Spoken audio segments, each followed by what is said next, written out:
Diorama-Rama. So let's take a look at this street diorama. And it is 1/24 scale. That's a ruler. Okay, but probably a lot of detail to go through all of it.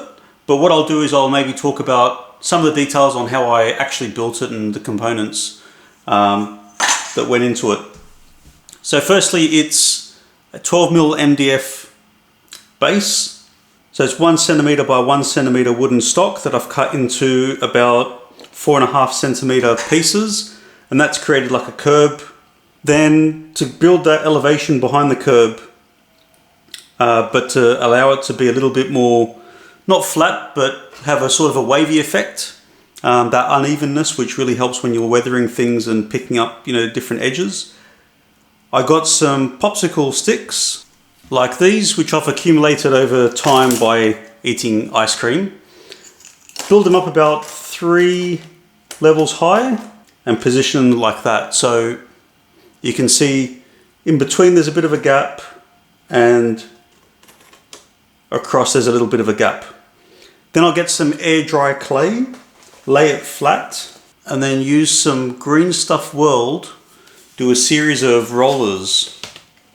And so this is a textured roller, and I'll roll that over the clay. I end up with a nice big piece of flat clay that has a texture, and then I'll lay it over the top. And then as it starts to dry, it also starts to dip a little bit into these gaps. And so you end up with this wavy effect. And so you can see, a high spot over near that roller door. You can see a low spot just next to it. High, low, etc. So that's what gets you that look. And then as the clay starts to dry, it starts to contract as well. And so it does start to pull from the edges. And if you add a few cracks or a few cuts while it's semi-dried or while it's semi-wet with a knife, it then starts to create a crack. And so you end up with a tired, sort of damaged sidewalk. And that's great when you want to weather things, because then some of the work has already been done. It already starts to look a little bit old and tired. Then everything that you do as far as weathering is going to be 10 times better. And then even just as far as cutting out a circle to make a makeshift manhole, it just adds to the effect there, and you can start to see how all the cracks and the peaks and the troughs all start to come together and create that weatheredness. The road is a sheet of cork. So I glue it just straight down over the MDF and then start to pick pieces out of it. So using a knife or, whatever, picking some divots out of it, scoring some cracks and lines, and then even there making a makeshift sort of a repair. So the idea is to really just create a base that reflects a fair amount of light in different directions, so that as you start to add your colors and your weathering, it really starts to pick things up. Over the cork, I've used Amomig's acrylic asphalt. It is acrylic, it gives you that asphalt texture. It is dark, but it is a monocolor. So you'll lay it on and then you'll start your weathering. So it gives you at least a good sort of bitumen asphalt type base to get started with. Now before you get started on the buildings, you'll obviously come up with what your plan is, where you want doors, where you want windows, how many buildings, the look of it, etc. I started with iPad boxes. Now I do recommend taking the iPads out of the boxes, that's my suggestion. But the great thing about starting with a nice solid square or rectangular box is there isn't as much construction in it. And with the iPad box specifically, one half goes into the other half. So you've got an ability to take the back out in case you wanted to do some interior pieces, run some wiring, electronics, whatever it is. But once I had those put into position, I then cut out my doors and windows, and for some areas I just built over the top of the box, and for some I kind of created a few different layers. So for the workshop door, I've got a piece of wood over the top, which kind of acts like it's a separating reinforcement beam, and then I built the doors that sit over the top of both of those as well. So you get that little bit of a third dimension coming through. Why wouldn't I just put the doors over the iPad box itself? I wanted to have some shadows and some cuts out so that you could see through and add to that effect that it's actually a door and not something that's stuck over the top. On the downstairs level, you can see the left hand side, there's kind of a roller door. The idea was this roller door would sit over a shop door. So I've built just with popsicle sticks, the door frame, and on top of the door I've got almost like where the roller door would sit in, which was scratch built in styrene, flat styrene. The roller door itself, I've used a styrene which is almost like a ruffled chip. And then on the window that's next to it, again using some thin popsicle sticks. They're actually popsicle sticks which I sliced into a thinner dimension, built a frame, put a window behind it, and that window is obviously broken. It's made of a phone screen protector that's been damaged.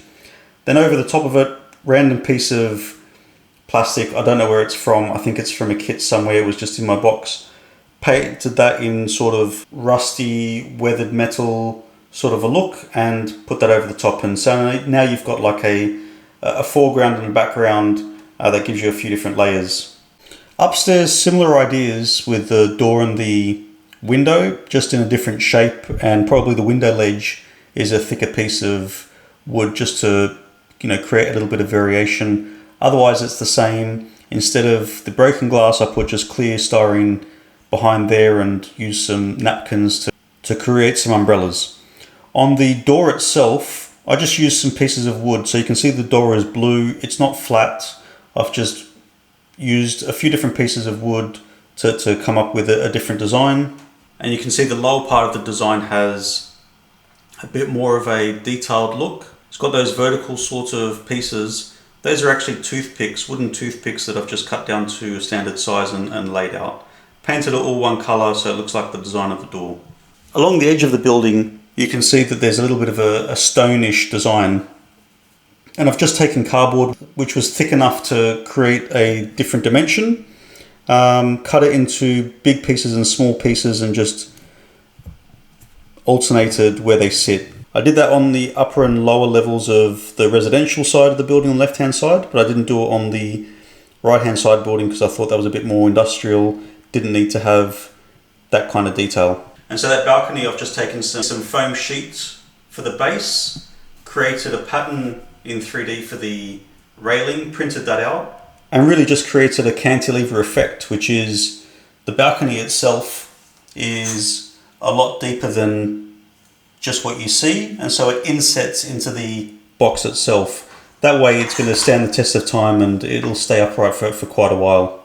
Whereas on this building, I really just added a ridge around the top, and that's wooden stock that I got from the art supply store. You'll always find a section which is some wood moulding. I think it's for people to make wooden frames or some edging. Across most area of the buildings you'll see it's not as smooth as what an iPad box would look like.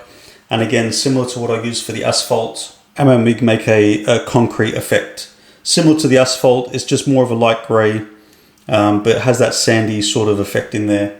And so once I've got that effect, I can then colour it in a different way and start to weather it, and you start to get all those different protrusions, right? So if you look at the industrial building on the right, the workshop, it's more of the way I painted it was more in a horizontal brush stroke, and so you'll start to see one type of pattern of the concrete underneath the paint. The other building, I sort of more dabbed it, and so that's a little bit rougher and it's a little bit more random. When I built the road, I intentionally left an edge on the side which connects to the curb, because I actually wanted to roll into the curb to appear more like a gutter, and that way I could add some water effects. What I ended up adding was kind of like a few layers of green to create moss. I cut a bunch of leaves so that they would sit in there like, leaves that had been picked up and washed down. The tree that you see there is literally a twig. Pole there for the electricity is just a piece of cylindrical wooden stock. So that's really the foundation for this diorama. I'll go into detail on some of the other aspects and how I actually weathered it and built some of the details in there, but that should be enough to physically get